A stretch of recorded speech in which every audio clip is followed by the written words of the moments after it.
오늘은 우리를 구원할 수 있는 이름이란 제목으로 하나님의 말씀 함께 생각해 보고자 합니다. 한국 속담에 호랑이는 죽어서 가죽을 남기고 사람은 죽어서 뭘 남긴다고 했죠?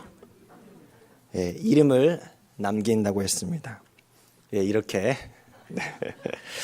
한 사람의 이름은 그 사람이 살아 생전에 어떠한 삶을 살았는지를 후세에게 보여준다라고 하는 의미입니다.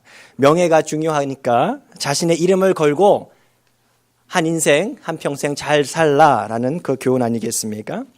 그러한 까닭에 자랑스러워할 만한 어떤 업적을 이루고 성공했을 때에는 내 자신의 이름이 올라가기를 바라는 마음, 인지상정 아니겠습니까? 그래서 각종 스포츠마다 혹은 지역 커뮤니티 홀들마다 소위 명예의 전당, 홀 오브 페임이란 그런 공간들이 이렇게 다 있지 않습니까? 하지만 이와 반대로 수치스러운 어떤 일을 할 때에는 내 이름이 거론되기를 우리는 원치 않을 거예요. 범죄자들마다 TV 화면에 얼굴이 잘 보이던가요? 그렇지 않죠. 얼굴을 숨기고 싶어 합니다. 왜 그렇습니까? 내 이름 석자, 즉 명예가 중요하다는 것을 우리는 본능적으로 알기 때문에 그렇습니다.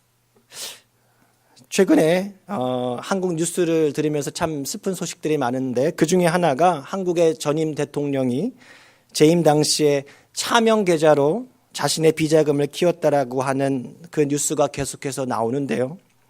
떳떳하지 않은 일에 자신의 실명을 쓰고 싶지 않은 것은 당연한 것 같습니다. 자신의 이름을 숨기고 싶었을 거예요. 좋은 일이었다라면 차명, 가명이 아니라 실명을 써서 더 드러내려고 하지 않았을까요? 또 한국의 한 여검사로부터 시작해서 미투 운동이 한국 사회 전반적으로 확산되고 있지 않습니까? 미투, 한국말로 굳이 옮겨 보자면 나도 당했어 라는 뜻의 이 말은요, 여성 피해자들이 나 역시도 성추행 혹은 성폭행을 당했다라고 폭로하는, 더 이상 내가 잠잡고 있지 않겠다라고 하는 하나의 어떤 운동, 구호, 태그가 이렇게 되었습니다. 본래 미국에서 시작이 되었죠. 오랫동안 암암리에 이루어져 왔던 비밀스럽고 수치스럽고 했던 그러한 성추행 사건들이 하나씩 드러나면서 어떤 결과가 있습니까? 유력 정치인들이 재선에서 떨어지고 대형 연예 기획사 대표들이 사표를 하고 방송인들, 유명 인사들의 그 이름들이 계속해서 거론될 때마다 우리는 충격을 받고 있지 않습니까? 한국의 한 여류 시인이 최근에 자신을 성추행했다고 하는 한 원로 시인의 이름을 자신의 시를 통해서 폭로한 거 혹시 들으셨습니까? 이분이 한 방송에 출연하면서 오랫동안 만연되어 있는 문학계의 그 성추행, 성폭행의 문제를 고발했는데요. 이름만 다 되면 알만한 소위 문학의 원로에서부터 자신의 문학적 재능을 가지고 부와 명예를 거머쥔 힘있는 남성들이 행했었던 입에 담기조차 부끄러운 성추행 사건들이 있었다라고 말하지 않습니까? 특히 그녀는 자신의 시에서 그 유명 원로 시인을 지칭하면서 그의 이름을 그대로 쓰지 않고 영문자로 EN으로 적어놓지 않습니까? 그리고 그 EN은 아무도 건드릴 수 없는 괴물이 되었다라고 말을 합니다. 한번 생각해 봅니다. 이 시에서 표현되고 있는 그 원로 시인, 자신을 괴물이라고 말하고 그래서 떳떳하게 드러낼 수 없는 영문자 EN으로 자신의 이름이 적혀 있는 그 시를 보고 어떤 느낌이었을까요? 저는 최근에 이런 사건들을 읽고 또 뉴스를 보면서 참 무섭다라는 생각을 했습니다. 정말 우리 인생에 숨길 것이 하나도 없다라는 거예요. 아무도 은밀하게, 아무도 모르게 은밀하게 나만 알고 있을 거야 하고 했던 그 일들이 언젠가는 다 드러나는구나 싶었습니다. 성경의 말씀이 불현듯 떠올랐습니다. 누가복음 12장 2절, 이 12장 2절 말씀. 감추인 것이 드러나지 않을 것이 없고 숨긴 것이 알려지지 않을 것이 없나니. 예수님께서 제자들에게 해주신 말씀인데요. 그러니까 어떻게 살라는 얘기입니까? 두 가지입니다. 하나는 겉과 속이 다른 위선, 즉 유대 종교 지도자들처럼 가면 쓰고 살지 말라 하는 얘기죠. 속은 썩어서 냄새가 나고 있는데 겉만 회칠한 듯 화려하게 거룩한 척, 의로운 척 하면서 종교인 행세하지 말라. 그런 삶을 경고하신 말씀입니다. 두 번째는 너희들이 살면서 했던 그 모든 행위를 하나도 빠짐없이 다 아시는, 그래서 지옥에 던져 넣을 수 있는 권세를 가지신 하나님을 두려워하면서 살라는 말씀이었습니다. 너의 육신의 생명만 뺏을 수 있는 세상에 있는 그 권세자들 무서워하지 마. 그들에게 겁먹지 말라는 의미에서 예수님께서 제자들에게 하셨던 말씀입니다. 그러면서 그 누가복음 12장의 맨 뒤에서 예수님께서 제자들을 향해서 다음과 같은 예언의 말씀을 이렇게 해 주십니다. 우리 같이 한번 읽어볼까요? 시작. 사람이 너희들을 회당이나 위정자나 권세 있는 자 앞에 끌고 가거든 어떻게 무엇으로 대답하며 무엇으로 말할까 염려하지 말라. 마땅히 할 말을 성령이 곧 그때에 너희에게 가르치시리라 하시니라. 아멘. 오늘 함께 읽었던 본문에서 두 제자들 베드로와 요한은요, 예수님의 이 말씀이 불현듯 생각이 났을 거예요. 아, 이때를 위해서 예수님께서 하셨던 말씀이셨구나. 예수의 이름으로 안진뱅이를 고치고 예수의 부활을 증거했다라는 그 이유 때문에 예수님께서 하셨던 그 말씀대로 공의회에 끌려갔지 않습니까? 산헤드린 공의회, 당시 유대 최고 권력자들의 모임인 국회이면서 대법원이라고, 그 오늘날의 국회이자 대법원이라고 지난주 설명을 드렸는데요. 당대의 그 권세자들 앞에서 둘러싸여 있으면서도 어떻게 그 기세에 전혀 압도되지 않고 오히려 예수의 이름이 구원의 능력이라고 담대하게 선포할 수 있었을까요? 예수님께서 정확하게 말씀해 주셨던 대로 그들 안에 성령이 계셨기 때문에 그렇다라는 거예요. 다시 말해 제자들은요, 세상의 권세와 비교할 수 없는 하나님의 권세를 덧입고 있었기 때문에 가능했다라는 얘기입니다.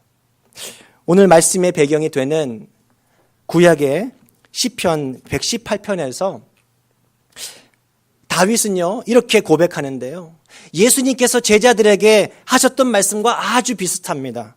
우리 한 절씩 한번 교독하도록 하겠습니다. 8절부터 14절인데요. 제가 먼저 읽겠습니다. 여호와께 피하는 것이 사람을 신뢰하는 것보다 나으며 문나라가 나를 에워쌌으니 내가 여호와의 이름으로 그들을 끊으리로다.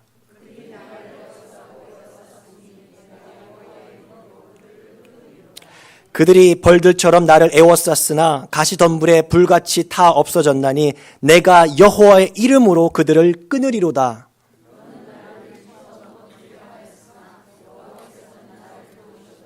같이 읽겠습니다. 마지막. 여호와는 나의 능력과 찬송이시요 또 나의 구원이 되셨도다. 아멘. 구약에서 여호와의 이름이 신약에 와서는 예수의 이름으로 바뀌었습니다. 무슨 의미죠? 하나님께서 예수 안에 현존하고 계셨다라는 얘기입니다. 예수님을 통해서 하나님의 능력이 발현되었다라는 얘기예요.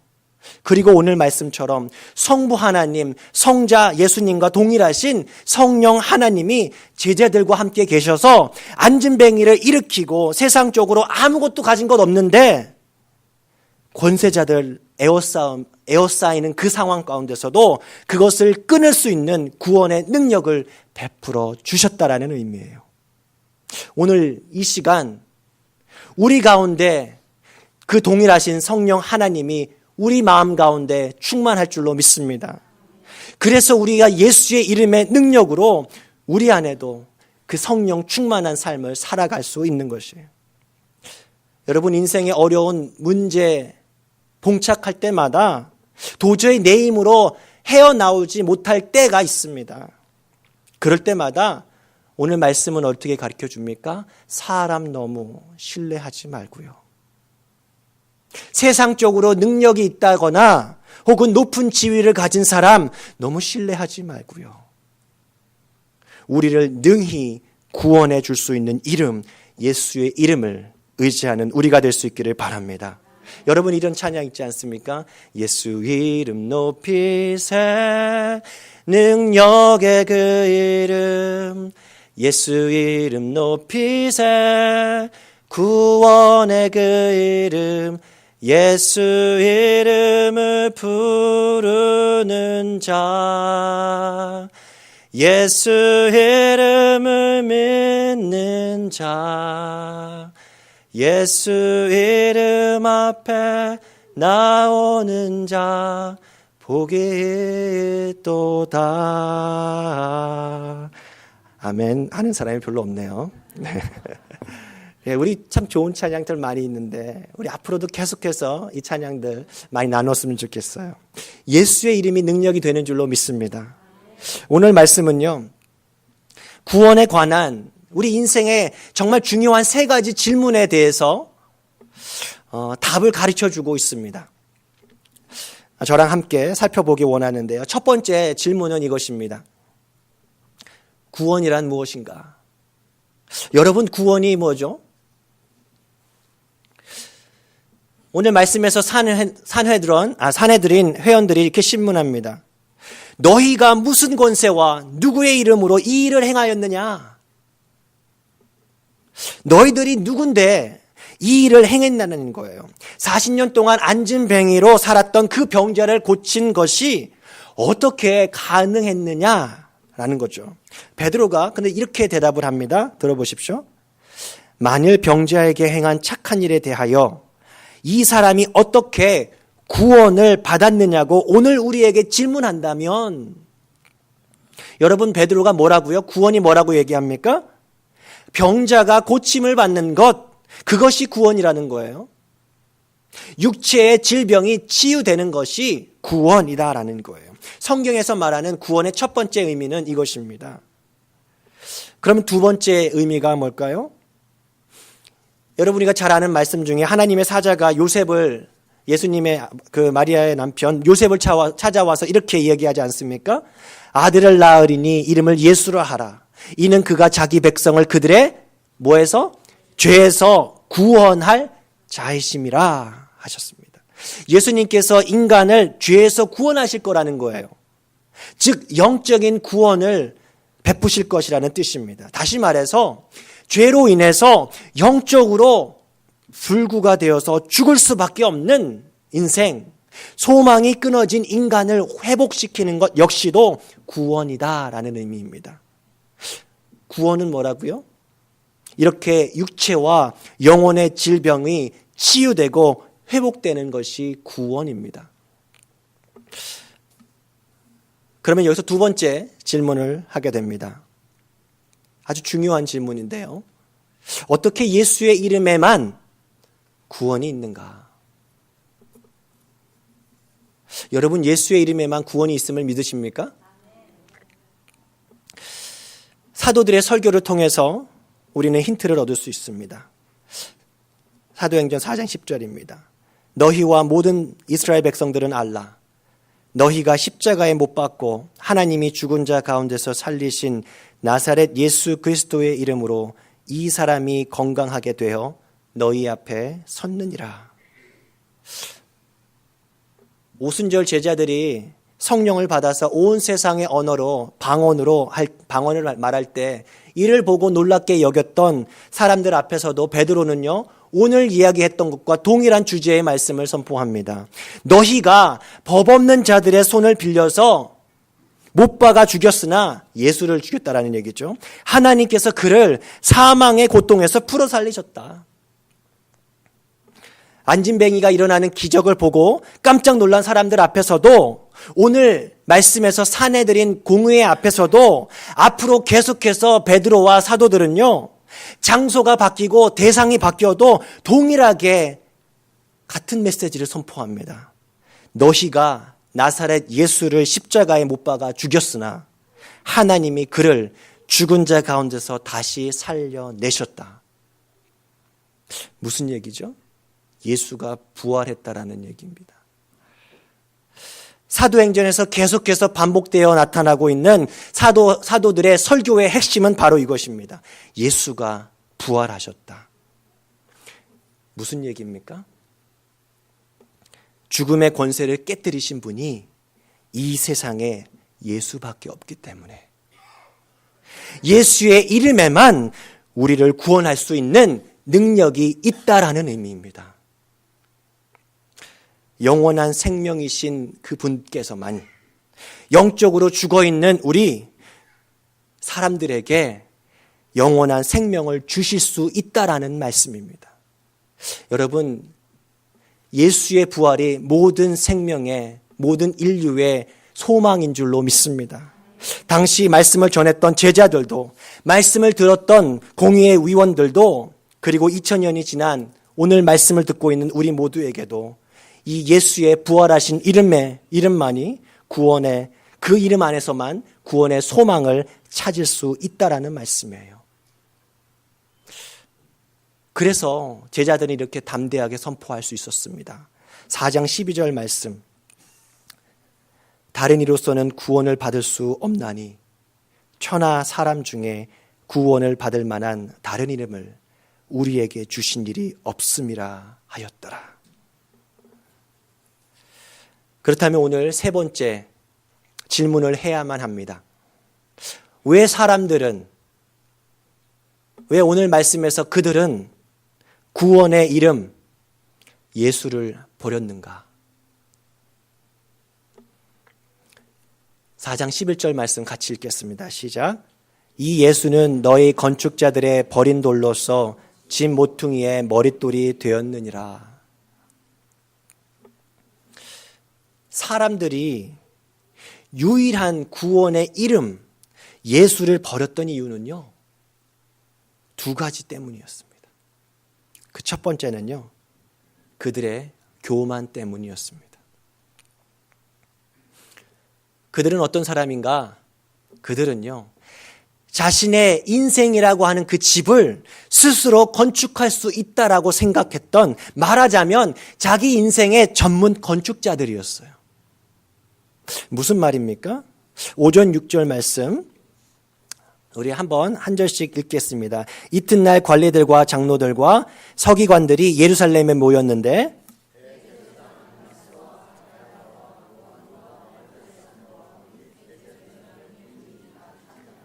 네, 무슨 의미가 있을까요? 70명의 위원들로 구성된 산헤드린 공의회를 이끌고 있는 그 의장은요, 대제사장이었습니다. 당시 대제사장은요, 가야바였어요. 안나스는 그럼 누군가? 가야바의 장인이었습니다. 안나스는 그 당시에 이미 은퇴한, 말하자면 소위 원로 제사장이었어요. 그런데 오늘 누가는요, 그 이름을 누구부터 이름을 적고 있습니까? 안나스. 무슨 얘기냐면요, 안나스의 사위인 가야바가 겉으로는 대제사장의 역할을 그 당시 하고 있었지만, 사실 18년 동안 하게 되거든요. 그 역할을 하고 있었지만 그 실세는 누구라고요? 장인인 안나스예요. 세도 정치를 했다라는 얘기죠. 그리고 나오는 이름이 요한입니다. 어떤 사본에는요, 요나단이라고도 하는 사본이 있어요. 요나단이라고 했을 때 그 요나단은 누구인가? 안나스의 아들입니다.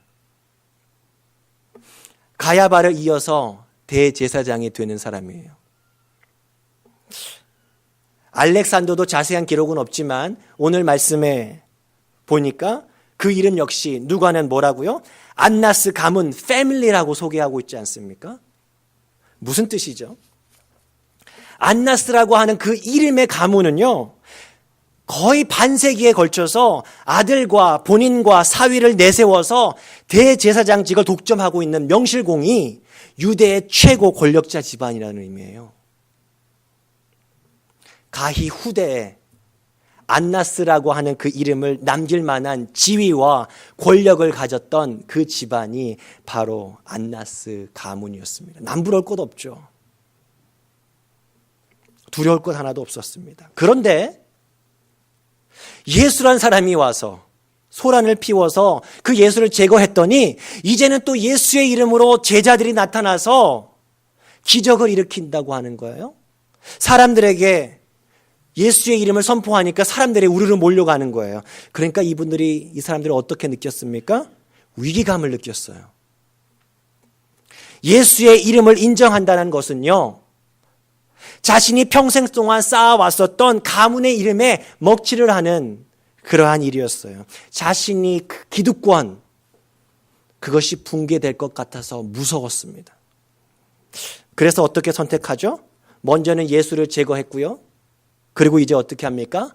제자들을 제거합니다.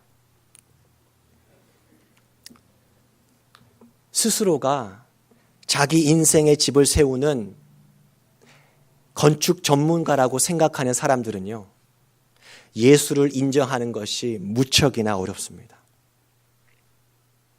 예수를 받아들이면 그동안 자신들이 쌓아왔던 그 인생이 자칫 붕괴될 것 같아서 겁이 나서 그래요. 제가 이 말씀을 묵상하는데 남 얘기가 아니라 제 자신이 그랬다는 거예요. 저는 열심히 공부를 해서 부모님께 효도하는 아들이 되는 것, 그것이 제 작은 바람이었습니다. 저희 부모님은 시장에서 장사를 하셨는데요, 40년 동안 일을 하셨습니다. 고생하시는 부모님께 효도하는 일은 제가 공부를 잘해서 성공하는 것이라고 저는 생각했기 때문에 공부를 열심히 하는 아들이었습니다. 공부 잘하게 생겼나요? 그렇지는 잘 못했는데, 교회는 다니긴 했지만 제 안에 늘 이런 마음이 있었습니다. 적당히. 그 말이 잘 어울리는 것 같습니다. 예전에 한번 말씀드린 적이 있는데요, 저는 돈 많이 벌고 그래서 헌금 많이 하는 장로가 되고 싶었다고요. 오해하지 마세요. 그런 분들, 그런 장로가 되는 것이 문제가라는 얘기하는 것이 아니고요, 제 그때 마음, 제 속마음을 보니까 정직하지 못했다라는 거예요. 하나님께 더 열심히 헌신하는 신앙인이 되겠다라는 그 마음보다는 신앙은 그저 천국 갈 정도로만 교회 다니고 세상에서 더 잘 살고 잘 먹고 싶었던 마음이, 그래서 부모님께 효도하는 것이 마음이 더 컸다라는 거예요. 제 안에 어떤 마음이 있었느냐면요, 예수 너무 깊게 믿으면 안 돼. 혹시 그런 분들 계시나요? 너무 깊게 믿으면 광신도 돼. 두렵더라고요. 그렇게 될 수도 있겠지, 잘못하면. 적당하게, 세련되게. 그러면서 나는 스스로 말하는 거예요. 난 지성인이야. 여러분, 혹 오해하지는 말아 주십시오. 다 목회자가 되어야 된다는 얘기가 아니고요, 혹시 저와 같이 내 인생의 건축가는 내가 쌓아가라고 생각하시는 분들 계시면요, 왠지 그래서 예수를 내 인생의 주춧돌로 쌓으면 내가 살아왔던, 내가 계획했던 인생이 무너질 거라고 걱정하시는 분들 계시면요, 그 걱정 내려놓으시라는 얘기예요. 예수 이름에 돌을 취해서 인생이라고 하는 그 집의 머릿돌로 삼으시라는 말씀입니다.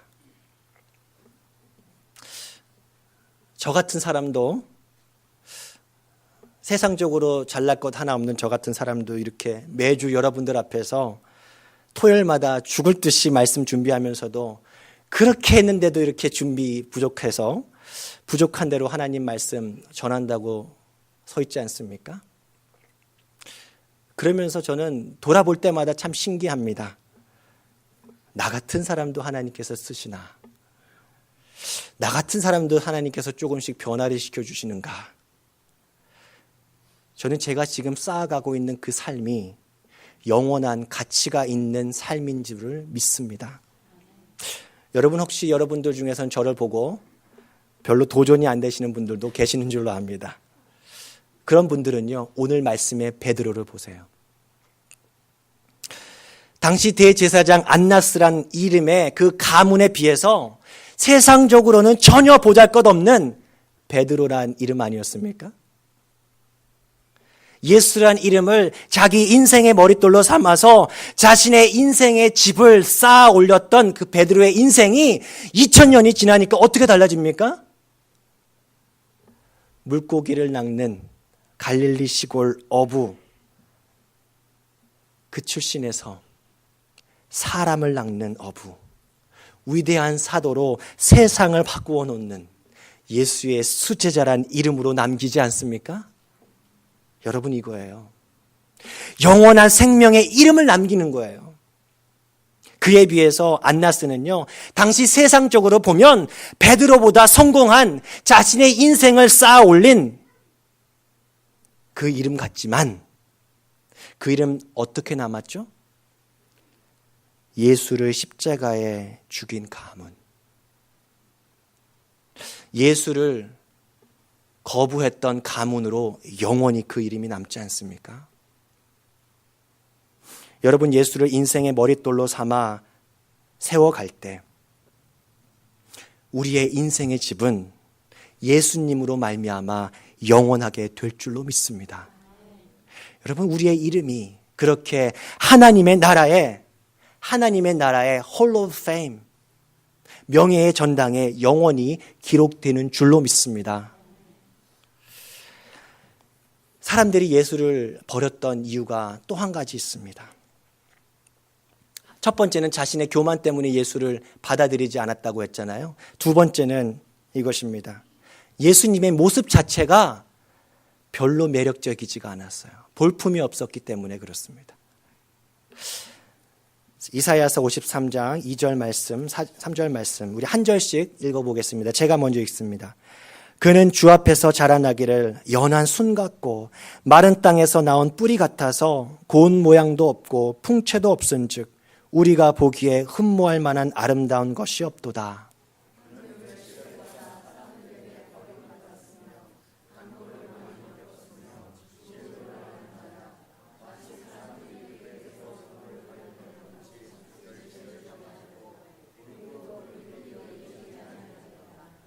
아멘. 화려한 세상적인 성공과 권력을 자랑하고 있던 안나스라고 하는 그 명망 있는 집안 사람들 앞에 서 있는 그 두 사람이 누구였다고요? 그 선생의 그 제자들, 갈릴리 시골 출신의 무하게 가방끈 짧은 제자들의 모습은요, 이들 눈으로 봤을 때는 아주 형편없이 초라한 외모였어요. 그런데요, 이상하게도 자신은 할 수 없는, 하나님만이 할 수 있는 기적을 이 자신이 무시하고 있는 그 사람들이 하고 있는 거예요. 게다가 담대하게 수많은 사람들 앞에서 설교하고 있는 거예요. 이들을 향해서 공의의 의장이었던 대제사장은 묻습니다. 그 구절 다시 한번 봅니다. 4장 7절입니다. 사도들을 가운데 세우고 묻되 너희가 무슨 권세와 누구의 이름으로 이 일을 행했느냐. 여러분, 이 문장은요, 잘 보셔야 돼요. 원어의 뉘앙스를 살펴서 다시 쓰면요, 이렇게 써야 됩니다. 너희 같은 사람들이 무슨 권세와 누구의 이름으로 이 일을 행했느냐. 영어로 하면 이렇게 번역이 돼야 됩니다. People like you. 너희 같은 사람들이. 좀 와닿지 않으세요? 요즘 말로 무슨 말이라고요? 요즘 젊은 세대예요. 좀 죄송합니다. 듣보잡. 들어보셨나요? 듣도 보도 못한 엑스놈. 네. 네. 그런 표현이 딱 정확한 표현이에요. 그것만 기억하시면 안 되는데. 네. 아니, 이들은요, 아주 냉소적으로 학문 없다. 저 사람 배운 것도 없다. 이름 없는 사람들이다. 갈릴리 시골 빈민 출신의 별 볼 일 없는 그 사람 너희들이 어디 예루살렘 성전에 와서 소란을 피우냐는 거예요. 그럴 만큼 했죠. 이들은요, 세도가였어요. 권세가였습니다. 종교 지도자들 중에서도 단연 최고 지도자들이었어요. 그러한 자기들의 그 큰 이름에 비해서 제자들의 그 이름, 예수 그리스도의 이름, 그 이름은요, 너무나 하찮게 보였다라는 거예요. 그래서 예수라고 하는 생명의 머릿돌을 어땠다고요? 버렸어요. 하나님을 섬긴다. 하나님께 예배하는 데 있어서 나는 전문가이다.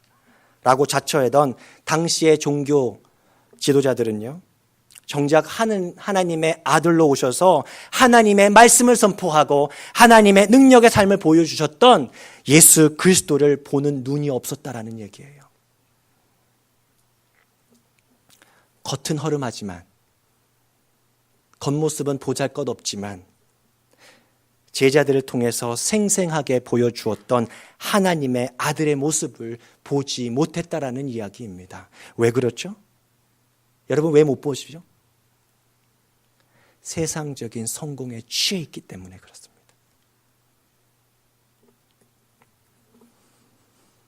오늘날도 교회를 다닌다고 하면서도, 예수를 다닌다고 하면서도 적지 않은 사람들이 성공주의, 기복주의, 번영신학을 따르는 분들이 많이 있습니다. 자신이 예수를 믿는 이유는요, 목사님, 저는 구원받기 위해서 믿지 않아요. 세상에서 성공하기 위해서 믿습니다.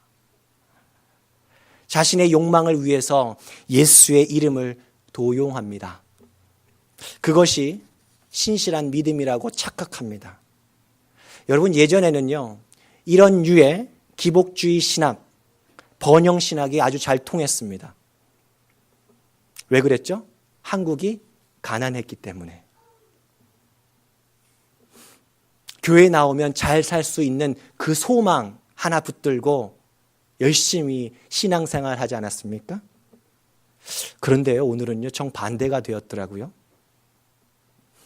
예수를 믿는다고 사람들이 소위 정치, 예수를 믿는다고 하는 사람들이 정치, 경제, 문화, 사회, 도처에 주류를 차지하고 있습니다. 다 아시죠? 그들에게 있어서 신앙은 뭡니까? 교회 다녀야지 표를 더 얻어. 교회 다녀야지 인맥이 더 많아져. 그래서 교회 나가요. 정말 안타까운 이야기는 거짓말로 눈물 흘리면서 간증한다라는 그 비아냥거리는 소리도 요즘 듣고 있지 않습니까? 오늘날 세상은요, 예수 믿으면 성공하는 기복주의 기독교를 별로 기대하지 않습니다. 교회 나가면 잘 살아? 안 나가. 얘기합니다. 예수 믿으면 진정 하나님의 아들, 예수의 삶이 보여지기를 그들은 기대합니다. 예수 믿는 사람, 장로가 되면 대통령이 될 수 있다고 해서 교회를 나가지 않습니다. 사람들은 기대합니다. 예수 믿는 사람이 대통령이 되었다면 더욱 국민을 두려워하고 무엇보다 숨은 곳에서 행한 모든 것을 다 보고 심판하실 그 하나님을 믿는다면 그 하나님을 두려워하면서 정치해 주기를 기대합니다. 예수 믿는 사람이 우리 동네에 가게를 열면, 비즈니스를 시작하면, 그 가게에 가면 정말 믿고 그 가게에 갈 수 있는 정직한 가게를 할 수 있기를 기대하는 거예요.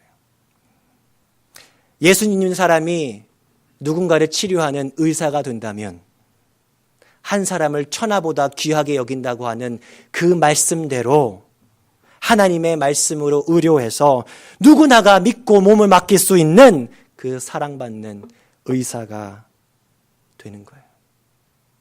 예수 믿는 사람이 연구원이면 무조건 자신의 이름만 높이고자 온갖 수단 방법을 동원해서 거짓말로 하는 그런 실험 말고요. 진정으로 열심히 노력해서 그 작은 수고도 보고 계시는 하나님 두려워하는 마음으로 정직하게 연구하는 거죠. 오늘 하나님께 예배드리는 우리들을 향해서 저는요, 세상 사람들이 우리 믿는 사람들을 향해서 이렇게 물어봤으면 좋겠습니다. 당신 너희들 누군데 이렇게 착한 일을 하느냐? 당신들이 누군데 이런 착한 일을 할 수 있느냐라는 거예요. 겉으로 보기에는, 세상적으로 볼 때는 혹 별 볼 일 없는 무명의 인생일지라도 주변에 낙심한 인생 위로하고 소망 잃은 사람들 찾아가서 예수 구원의 이름으로 손을 잡아주고, 그거 못하겠다면 적어도 그분들을 위해서 중보하는 예수의 마음으로 생명의 사역을 감당할 수 있는 여기 모여있는 해리스버그 한인장로교회 모든 식구들이 될 수 있기를 진심으로 바랍니다.